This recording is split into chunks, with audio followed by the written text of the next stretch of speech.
यहाँ से गुजर रहा था सर, सोचा अर्जुन को मिलता चलो। ये क्या तबीयत ठीक नहीं क्या इसकी? देखो सर्दी हुई है, जुकाम हुआ है। अरे हमारा टाइगर, क्या हुआ आपको? दया अंकल, दादू को समझाओ ना, खांसी और जुकाम तो नॉर्मल होता है, मैं तो इतना बीमार हूँ ही नहीं। अबे ओ नॉर्मल के बच्चे, दादू तू है या दादू मैं हूँ? अरे आप ही दादू हो, लेकिन इतनी चिंता क्यों कर रहे हो? इतनी चिंता क्यों कर रहा हूँ? 10 साल से गायब थे तुम, गायब। अब मुझे मिल गए हो तो पूरी कसर निकाल रहा हूँ। सर सोचा नहीं कभी आपका ये रूप भी देखने को मिलेगा। मतलब बड़े बड़े क्रिमिनल को धूल चटाने वाला एसीपी प्रद्युम्न आज अपने पोते के एक चीख से परेशान हो गया। दया, इस सबसे प्यारे सबसे मीठे क्रिमिनल की वजह से है।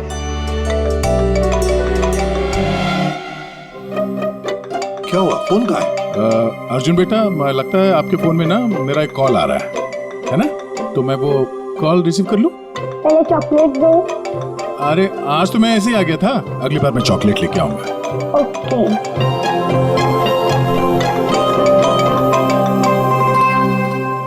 बड़े नॉटी हो गए हो तुम। क्या?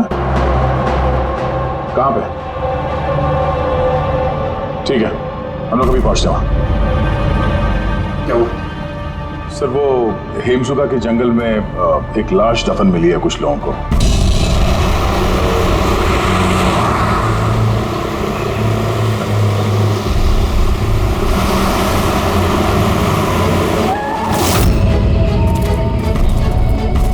मैम प्लीज लाश को हाथ मत लगाइए मैम। एक मिनट मैम आप। मैम लाश को हाथ मत लगाइए प्लीज। मैम प्लीज मैम संभालिए अपने आप को। चाकू घोंप के मारा? नहीं सर, चाकू घोंप के नहीं, गोली मार दी गई है। गोली? तो ये चाकू का निशान? सर ये चाकू का निशान नहीं है, तलवार का निशान है। कट यार सुदेश, पूरा टेक खराब कर दिया यार। हाँ सर पता है, लेकिन ये तलवार नहीं निकल रही है। देखिए आप खुद, अटक गई है। ये देखिए।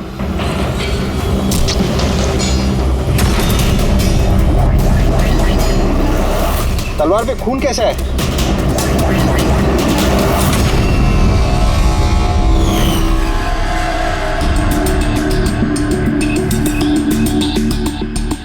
मतलब ये बॉडी जमीन में पहले से दफन थी? जी सर। पेट पे गोली लगी है? Ma'am please. और छाती पे कहीं भी एग्जिट वुंड नहीं है? मतलब गोली अभी भी अंदर है, बाहर नहीं गई है? सर दूर से गोली मारी होगी और पीठ पीछे धोखे से गोली मारी होगी। या धोखे से मारी है या फिर ये किसी को देख के भाग रहा था यहाँ से।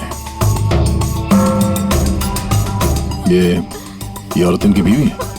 जी सर, ये जो लाश है रविंदर की है, ये उनकी आईडी है, और इनकी बीवी मालती।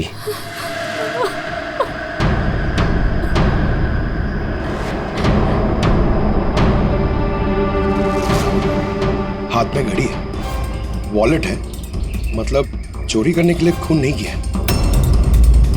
एक काम करो, ये आसपास जरा तलाशी लो, देखो कुछ मिलता है क्या। राइट सर, चलो।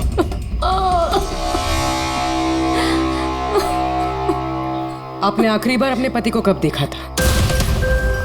आज सुबह 10 बजे। क्या काम करते थे वो? मकान किराए पे छुड़वाते थे और बिकवाते भी थे। मतलब एस्टेट एजेंट? हाँ। आज सुबह कहाँ जाने के लिए निकले थे? एक फ्लैट आज किराए पर चढ़ने वाला था, तो वही चेक करने गई थी कि वहाँ पे कोई सफाई या मरम्मत वगैरह की जरूरत नहीं है। सर। हाँ? सर यहाँ आसपास तो कुछ नहीं मिला, ना खून ना कोई सुराग। लगता है गोली यहाँ नहीं चली। क्योंकि सर गोली जंगल में चली ही नहीं। तो फिर कहाँ चली? हो सकता है फ्लैट में, जो आज किराए पर चढ़ने वाला था। आपको कैसे पता? क्योंकि मैं उनसे उस वक्त फोन पे बात कर रही थी। बेबी मैं पूछ रही थी कि सब्जी कौन सी खाओगे? लंच का तो पता नहीं, मगर स्वीट डिश में क्या लूंगा वो मालूम है। मैंने स्वीट डिश नहीं, मैंने सब्जी पूछी है, सब्जी कौन सी खाओगे? अरे कुछ भी बना लो, तुम्हारे हाथ का तो कड़वा करेला भी अच्छा लगता है। तो आज फिर आपको कड़वा करेला ही खिलाती हूँ। अच्छा बेबी, मैं फ्लैट पहुंच गया हूँ, थोड़ी देर में कॉल करूँ तुम्हें? ये क्या? मारना मत मुझे। हेलो हेलो, मुझे मत मारना। नहीं। रविंदर, हेलो, क्या हुआ? तुम कुछ बोल क्यों नहीं रहे? हेलो।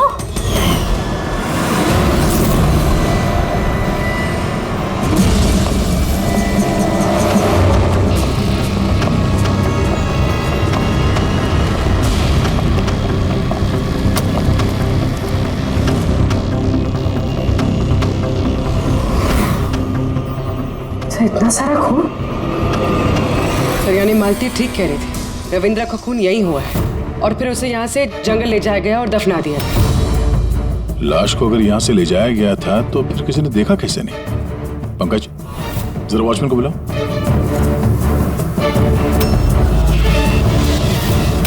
सर ये देखिए, बुलेट्स के निशान। 4, 6, 13 बुलेट्स और एक गोली रविंदर को लगी। तो क्या 14 गोलियां चली थी क्या यहाँ पे? पूर्वी, जरा अंदर चेक करो, देखो कुछ मिलता है क्या?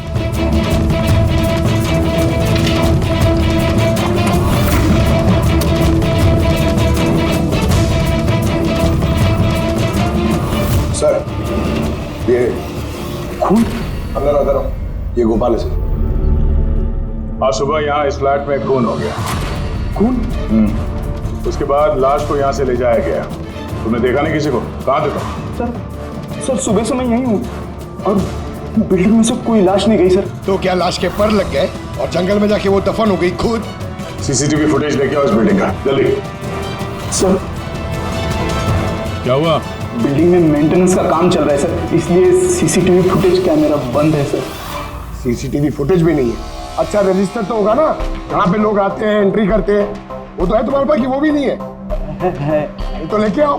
सर बिल्डिंग में मेंटेनेंस का काम चालू है, इसलिए वर्कर लोग अंदर बाहर कर रहे हैं सर, इसलिए मैंने सुस्ती में नाम दर्ज कराना बंद कर दिया सर। सुस्ती के कारण एंट्री करना बंद कर दिया? तेरे सुस्ती मैं निकालता हूँ। सर मुझे माफ कर दीजिए सर, मैं सच कह रहा हूँ, बिल्डिंग के बाहर कोई लाश नहीं गई सर। तेरे साथ क्या करने वाला हूँ मैं तुझे बाद में बताता हूँ। जा वहां खड़े रहे, बाहर खड़े रहे। चल। सर मुझे तो लग रहा है ये जो वॉचमैन है ना, ये भी मिला हुआ है। सर पूरा फ्लैट खाली है, ये लड़कियों के कुछ कपड़े मिले हैं, हो सकता है किसी पुराने किराएदार के हों। लड़कियों के कपड़े? और कोई सुराग? नहीं सर।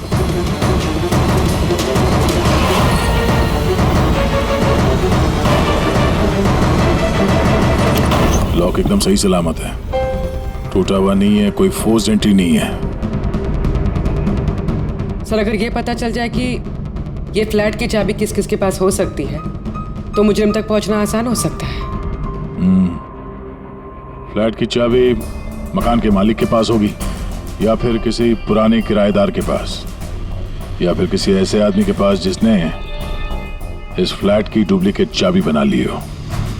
पूर्वी, इस मालती से पता करो कि यहाँ इस फ्लैट में पुराने कौन कौन किराएदार थे। साड़की, तेरे कहने के मुताबिक रविंद्र पर जो गोली चली वो फ्लैट में नहीं चली? हाँ बस मैं यही कह रहा हूँ। अरे गोली उस फ्लैट में नहीं चली तो फिर कहाँ चली? उसकी वाइफ ने हमें उसी फ्लैट के बारे में बताया और वहाँ इतना सारा खून मिला हमें। दरअसल जो खून फ्लैट में मिला है वो खून रविंदर का है ही नहीं। रविंद्र का नहीं तो फिर किसका खून है सर? मेरे ख्याल से ये पता लगाना तो आप लोगों का काम है। यानी एक और लाश ढूंढनी पड़ेगी। एक नहीं अभिजीत, 4 लाशें। क्राइम सीन पे जो खून मिला है वो 4 अलग अलग लोगों का खून है। 4 अलग अलग लोगों का खून, लेकिन उनमें से कोई भी खून रविंद्र का नहीं है। मतलब 5 खून हुए। हाँ फ्रेडी, 5 लोगों का तो हो सकता है कि जब ये खून खराबा हो रहा था उस फ्लैट में तो रविंद्र वहां पर पहुंच गया और उसने ये सब कुछ देख लिया। हाँ सर, गलत वक्त पे गलत जगह पे पहुंच गया वो और खूनी के हाथों मारा गया वहां। सर फिर तो वो बाकी की 4 लाशें भी खूनी ने जंगल में दफनाई होगी। मगर 4 लाशें बिल्डिंग से कौन लेके गया होगा और कैसे? किसी ने तो देखा होगा। सर, सर मालती ने मुझे किराएदार की डिटेल्स दी। ये फ्लैट 3 साल पहले ही किराए पे चढ़ा था और अब तक सिर्फ 2 लोग रह चुके हैं वहाँ पे। एक है कबीर, जो 1 साल पहले वहां रह रहा था। हाँ सर, रिटायरमेंट के बाद कबीर जी वहाँ अकेले रहते थे और फिर अमेरिका शिफ्ट हो गए अपनी बेटी के पास। और दूसरा है आकाश। 3 महीने में उसे फ्लैट से निकाल दिया गया। आसपास वालों की काफी कंप्लेंट्स थी उसके खिलाफ, क्योंकि वो एक शराबी था। तो इन दोनों के पास फ्लैट की चाबी हो सकती है और फ्लैट के मालिक के पास। फ्लैट का मालिक कौन है? सर मालिक ऑस्ट्रेलिया में रहता है और 3 साल से इंडिया नहीं आया। ये रविंद्र जी उनके अकाउंट में किराए का पैसा डायरेक्ट ट्रांसफर करते थे। तो फिर मुझे ये आकाश ही गड़बड़ लग रहा है। आकाश, मम्मी सोने दो ना। ओए, से बाहर आ। मैं मम्मी दिखता हूँ देखो, CID ऑफिसर हूँ मैं। अरे वाह, बारिश हो रही है। Where is my umbrella? खड़ा करो उसे, खड़ा करो। Where is my umbrella? उठो, चल इधर। आकाश, आकाश जी उठिए, CID वाले आए हैं आपसे पूछताछ करने। Good morning. Good morning, good morning. बात सारी है, इसको इलायची खिलाओ। मुझे मालूम था CID वाले एक दिन आएंगे मेरे पास। मालूम था मतलब? रविंदर के खून में तेरा हाथ है? हाँ? रविंदर? हाँ? कौन रविंदर? मैं किसी रविंदर को नहीं जानता। तू रविंदर को नहीं जानता? तो फिर ये क्यों बोला कि तुझे पता था कि CID यहाँ पे आने वाली है? क्योंकि मुझे भी CID बनना है, देश की सेवा करना है। लेफ्ट। आकाश, केशव बिल्डिंग, फ्लैट नंबर 105, वहाँ रहते थे ना तुम? रहता था, लेकिन उन लोगों ने मुझे लात मार के भगा दिया। मेरे पूरे कपड़े भी नहीं दिए। I have only this shirt. I'm very poor. शादी हो गई तेरी? नहीं। नहीं? गर्लफ्रेंड है? गर्लफ्रेंड है। वो मेरी। लेकिन ये आप क्यों पूछ रहे हो? This is personal. क्योंकि केशव बिल्डिंग के उसी फ्लैट के कबर्ड में हमें लड़कियों के कपड़े मिले, शायद तुम्हारी गर्लफ्रेंड के। हैं? लड़की मेरे फ्लैट में कभी नहीं आई, कभी नहीं। I am very truly gentleman, white collar. Sir, ये कबीर जी सर, वो भी अकेले रहते थे और इसके जाने के बाद वहां कोई रहा ही नहीं। रहता कैसे नहीं था? जब मैं अपना बाकी का सामान लेने गया था ना, तो वहाँ 2 लड़कियां थी। ये लो अपना सामान और निकलो यहाँ से। क्यों मालती?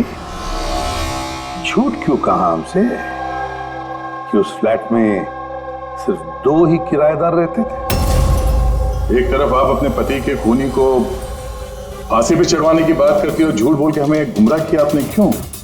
नाटक करिए सर, इसी ने अपने पति को मारा और अभी हमारे सामने खड़े होकर आंसू आ रही है। सर मुझे इसके साथ 2 मिनट दीजिए सर, देखिए सच कैसे बोलती है। ये क्या कह रही हैं आप? इनके बारे में ऐसे कैसे कह सकती हैं? आप CID वाले इतने पत्थर दिल कैसे हो सकते हैं? किसी का दर्द समझने के बजाय आप उन्हें टॉर्चर कर रहे हैं, उन्हें तकलीफ पहुंचा रहे हैं। अच्छा, आप दोनों को बड़ी फिक्र हो रही है। आपकी तारीफ। मैं मालती की छोटी बहन रजनी हूँ और ये मेरे हस्बैंड है। तो फिर रजनी जी, आप सभी ध्यान से सुन लीजिए। अगर मालती ने हमसे कुछ भी झूठ कहा ना, तो ये जेल जाएगी, जेल।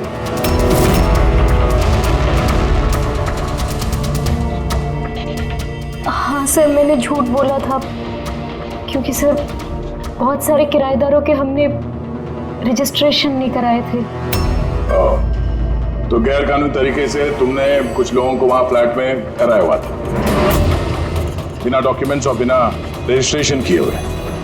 हाँ, ताकि वो रेंट मकान मालिक के बजाय हमें मिल सके।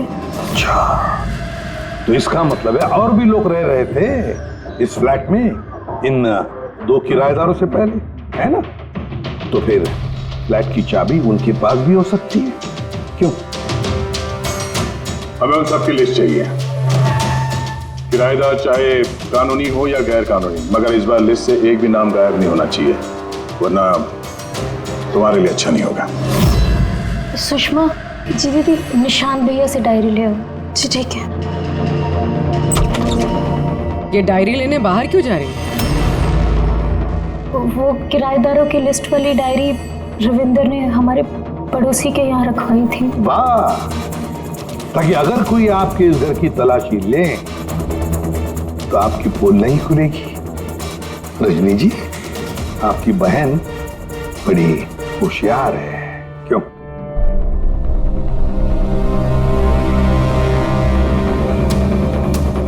मालती भाभी, ये डायरी मंगाई क्या?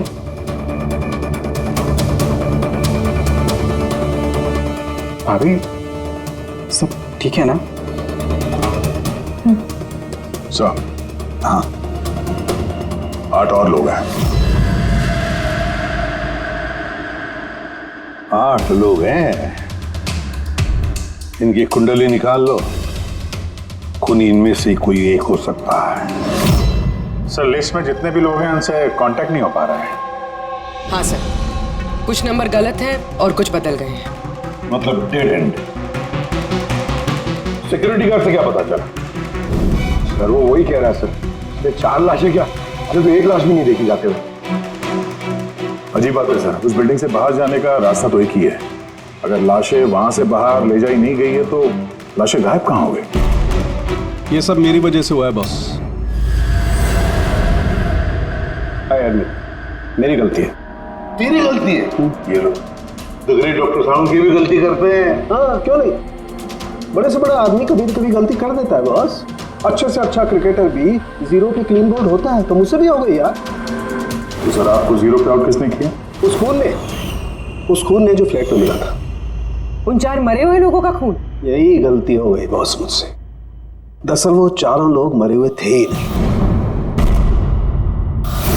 क्या? मरे हुए नहीं थे? मतलब? मरे हुए नहीं थे मतलब जिंदा थी। पता, जब मैंने उन 4 खून को अच्छी तरह से टेस्ट किया तो मुझे क्या मिला? स्टोरेज लीजेंस। पंकज, तुम जरूर ये पूछना चाहोगे कि सर ये स्टोरेज लीजेंस क्या होता है? अरे कमाल है सर, मैं आपसे यही पूछने वाला था। मुझे मालूम था। रेड ब्लड सेल्स जब अपना बदलाव करते हैं स्टोरेज के दौरान, उसे कहते हैं स्टोरेज लीजन। तो वो जो 4 किस्म के खून हमें वहां से मिले थे वो ताजा नहीं थे, स्टोर्ड थे। एग्जैक्टली। शायद किसी ब्लड बैंक वगैरह से लाया गया होगा। उन 4 ब्लड सैंपल्स में मुझे 4 अलग अलग किस्म की बीमारियों के लक्षण मिले हैं। एक में HIV, दूसरे में ल्यूकेमिया, तीसरे में हार्पिस और चौथे में डायबिटीज।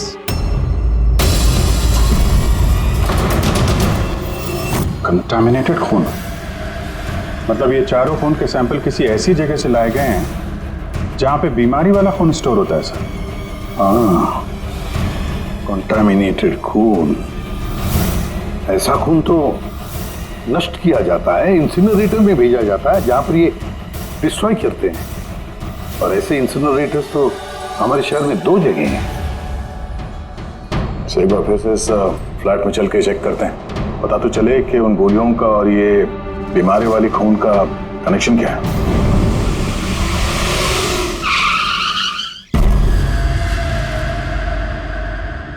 केस तो कुछ ज्यादा ही उलझता जा रहा है।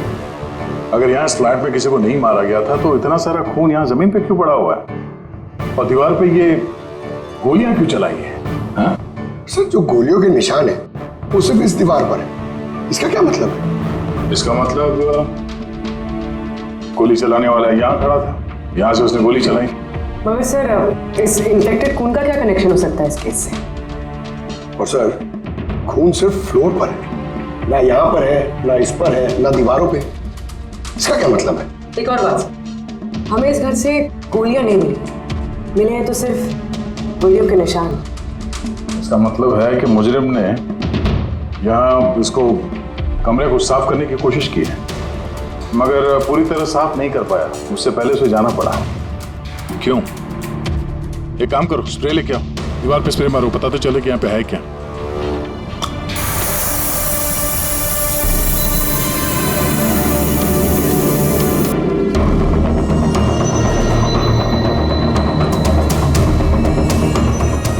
यहाँ पे भी खून के निशान है। नीचे तक है ये तो, सिवाय इस जगह के। सर ये देखिए, गोलियां यहां लगी हुई हैं, लेकिन गोली का निशान यहां पर नहीं है।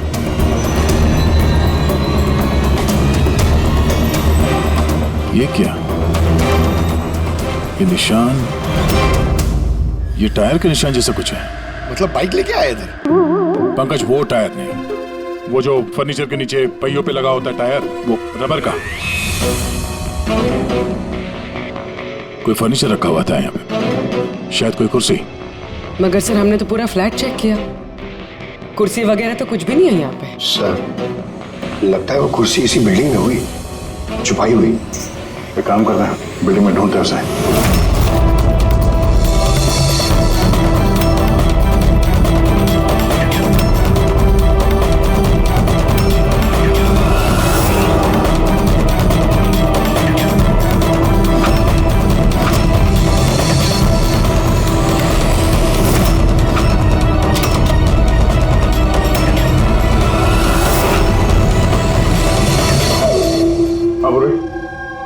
मिल गई कुर्सी।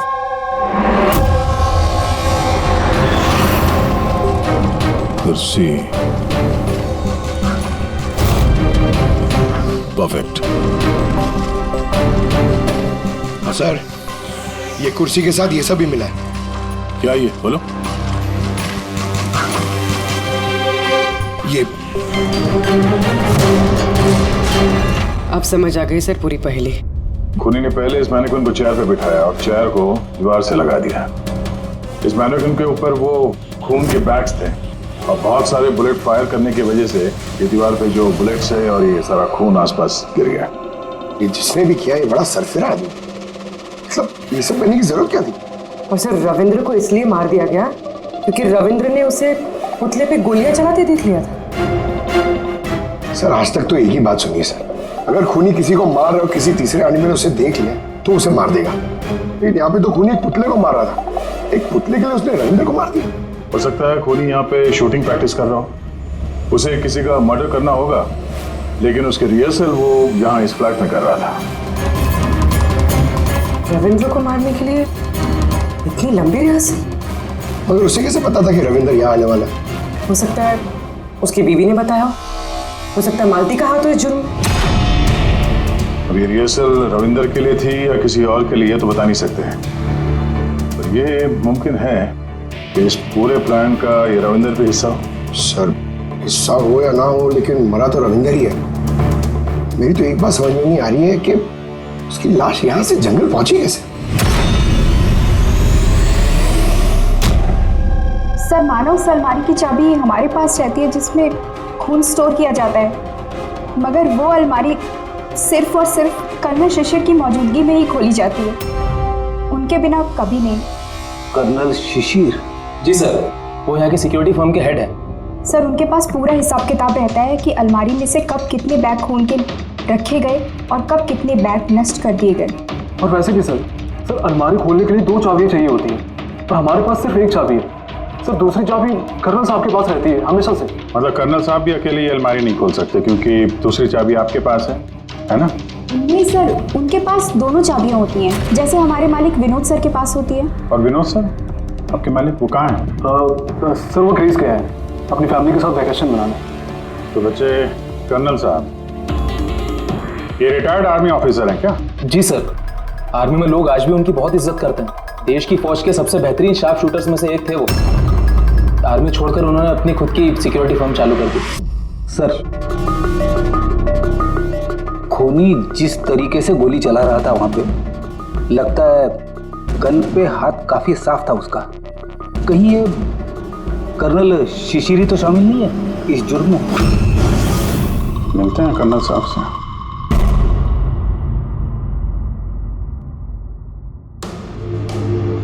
पंकज एक बात बताओ, अगर तुम्हें किसी पे गोली चलाने की प्रैक्टिस करनी है तो वो कैसे करोगे? और फायरिंग रेंज जाऊंगा और प्रैक्टिस करूंगा सर। एग्जैक्टली, मैं भी वही करूंगा। कोई भी नॉर्मल इंसान यही करेगा, फायरिंग रेंज पे जाएगा और ताकत प्रैक्टिस करेगा। लेकिन खूनी ने रिहर्सल करने के लिए इतना झमेला क्यों उठाया? हाँ सर, पहले इस फ्लैट में चोरों की तरह घुसना, फिर मैनिक्विन को यहाँ बिठाना, खून के बैग चुराना, सिर्फ प्रैक्टिस के लिए। और रविंदर सिर्फ इसलिए मारा गया क्योंकि उसने उसे प्रैक्टिस करते हुए देख लिया था कि खूनी कुछ बहुत बड़ा करने वाला है।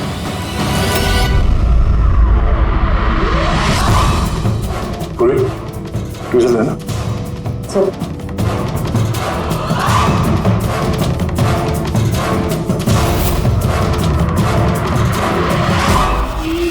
राइफल की गोली? ओह, इसका मतलब है गोली चलाने की प्रैक्टिस कोई यहाँ फ्लैट के अंदर से नहीं कर रहा था, कोई दूर बैठ के प्रैक्टिस कर रहा था राइफल की गोली से। हाँ सर, क्योंकि अगर राइफल नजदीक से चलाई होती तो गोली आर पार निकल जाती, कुर्सी में नहीं अटकती। अब समझ में आया मर्डर रिहर्सल के लिए इतनी प्रैक्टिस क्यों। जिसका खून होने वाला है उस पे गोली कहीं दूर से चलने वाली है, कहीं दूर से। सर, आपके कहने का मतलब है कि गोली वहां वो बिल्डिंग से चली है? इतनी दूर से गोली चलाना मुमकिन है? वही तो, मतलब वहां से नहीं तो और कहां से चली होगी? पंकज, एक काम करो, लेजर बीम लो और उस चेयर पे जो गोली का छेद है ना, उसके पीछे से वो लेजर पास करना, एकदम सामने, पता तो चले गोली चली कहां से।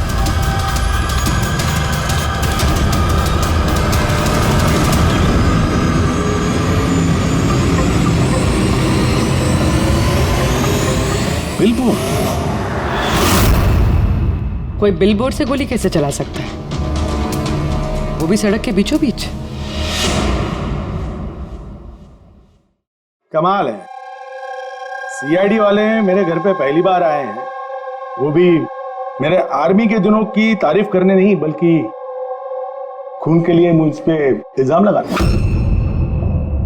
इल्जाम नहीं लगा रहे हैं, सिर्फ अपनी ड्यूटी कर रहे हैं, और ड्यूटी की अहमियत आप जैसे फौजी से बेहतर कौन समझ सकता है। तो आपको ये भी पता होगा अभिजीत बाबू कि आपके और मेरे जैसे सिपाही देश की रक्षा करते वक्त अपनी जान दे देते हैं, लेकिन अपने देश से और अपने काम से कभी गद्दारी नहीं करते हैं। देखिए, ना तो मैंने उस खून की चोरी की है और ना ही मैंने किसी का खून किया है। वैसे अपने फौज के दिनों में आपने बॉर्डर पे तो कई दुश्मनों को मारा होगा। दुश्मनों की जान लेने में और मासूमों की जान लेने में जमीन आसमान का फर्क होता है, और आपने भी तो कई गुनहगारों को मारा होगा अपनी ड्यूटी के दौरान। क्यों, ये फर्क समझ नहीं आता आपको? आता है, लेकिन ये समझ में नहीं आ रहा कि चाबी सिर्फ आपके पास है, तो फिर वो खून चोरी कैसे होगा? उसकी इंक्वायरी मैं कर रहा हूं, जैसे ही मुझे पता चलेगा आप लोगों को बता दूंगा। अच्छा, क्या ऐसा नहीं हो सकता कि आपकी उन चाबियों की किसी ने डुप्लीकेट चाबी बनवा ली हो? बिल्कुल नहीं। अनुशासन समझते हैं आप, डिसिप्लिन। आर्मी की ट्रेनिंग में डिसिप्लिन का बहुत बड़ा महत्व होता है, और आज भी मैं अपनी जाती जिंदगी में उस डिसिप्लिन का पालन करता हूं। ये चाबी मुझसे 1 मिनट भी दूर नहीं होती, इसलिए असल जिंदगी में तो क्या, ख्वाब में भी कोई इसका डुप्लीकेट नहीं बनवा सकता। ठीक है, आपका स्टेटमेंट तो सुन लिया, लेकिन अभी तक ऐसा कोई सबूत नहीं मिला जिससे आप पूरी तरह निर्दोष साबित हो सके। इसलिए जब तक ये केस सॉल्व नहीं होता, यहाँ आना जाना लगा रहेगा।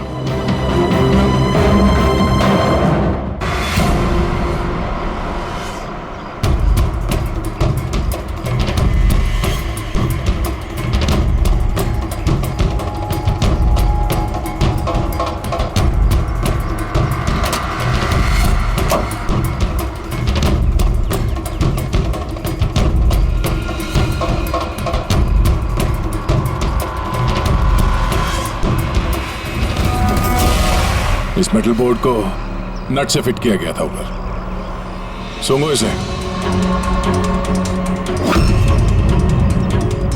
ये तो गन पाउडर है सर। गन पाउडर और ये स्क्रैचेस, बहुत लंबी प्लानिंग की थी।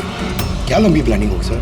पंकज खूनी ने इस मेटल प्लेट का इस्तेमाल गोलियों की दिशा बदलने के लिए की थी। जैसे ही उसने इस मेटल प्लेट पे गोली चलाई, इस पे गोली लगने के बाद गोली की ट्रेजेक्ट्री बदल गई और वो सीधे जाके पुतले पे लगी। मतलब असली रिहर्सल इस मेटल प्लेट पे गोली चला के ट्रेजेक्ट्री बदलने की थी, सिर्फ निशाना लगाने की नहीं। सर क्या लगता है कौन सी बालकनी से गोली चलाई होगी? एक बात तो साफ है, गोली सामने से नहीं चली है। गोली यहाँ इसी बिल्डिंग से चली है, या तो ऊपर से, नीचे से, या फिर अगल बगल से कहीं। पता करना पड़ेगा। कोई ना कोई बहुत जल्द मरने वाला सा है, ठीक उसी तरह से जैसे खूनी ने उस फ्लैट में खून की रिहर्सल की थी। इस मर्डर को होने से रोकना होगा सर, किसी भी हाल में। सर उस बिल्डिंग के एक एक फ्लैट की एक एक ईंट चेक की सर, लेकिन पता नहीं चला कि खूनी ने गोली कहां से चलाई। अगर इस खूनी ने बेड़ा उठाया रिहर्सल करके ही खून करने का, तो फिर वो वैसा ही फ्लैट ढूंढेगा जैसा फ्लैट उसे वो खून करते वक्त मिले। मतलब सर असली विक्टिम का जो फ्लैट होगा, खूनी ने ठीक उसी पैटर्न का फ्लैट ढूंढा होगा। हर बिल्डर का अपना एक अलग पैटर्न होता है फ्लैट्स का, एबीसी का अलग, XYZ का अलग।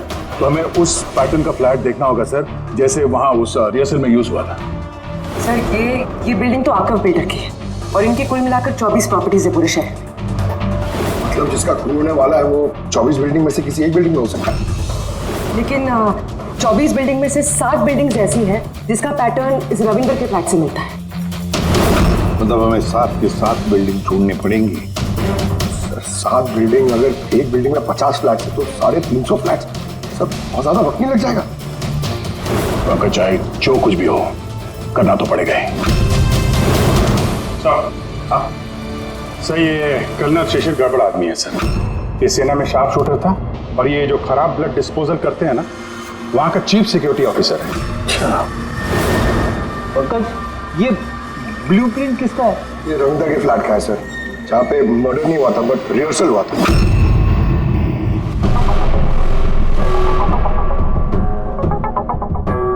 ये तो कर्नल शिशिर के फ्लैट जैसा है सर।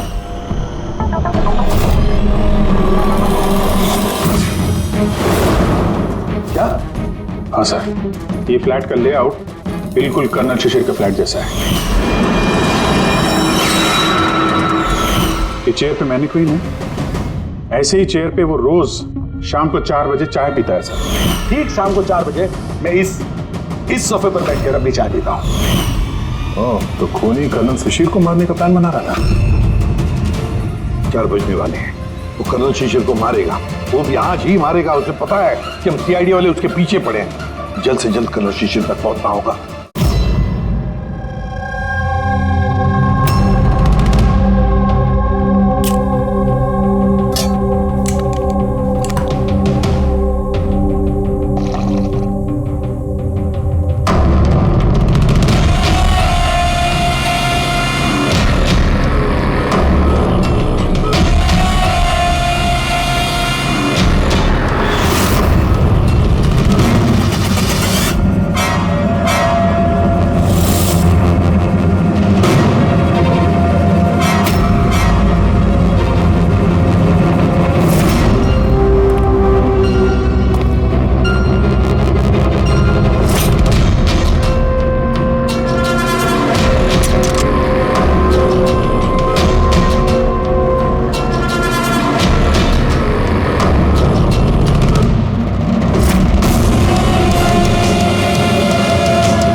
सॉरी, तुम्हारी जैकेट गंदी हो गई। क्या करें, हमें पता नहीं था ना गोली कौन से फ्लैट से चली है, इसलिए रिवर्स रिकोशे का सहारा लिया। और उस फ्लैट में जिस दिशा से गोली आई उसी दिशा में हमने गोली चलाई, और देखो खून भरी गोली ने तुम्हारा पता बता दिया, मिस्टर उत्कर्ष। जाने दो मुझे, कूद जाऊंगा यहाँ से। अच्छा ठीक है, कूद जाओ यार, लेकिन पहले ये तो बताते जाओ कर्नल शिशिर को क्यों मारना चाहते थे? छोड़ उसे भाई, मेरे पास आ जा। अच्छा भाई है ये, हाँ? जा भाई, मिल ले अपने भाई से, जा। इधर आ जाओ।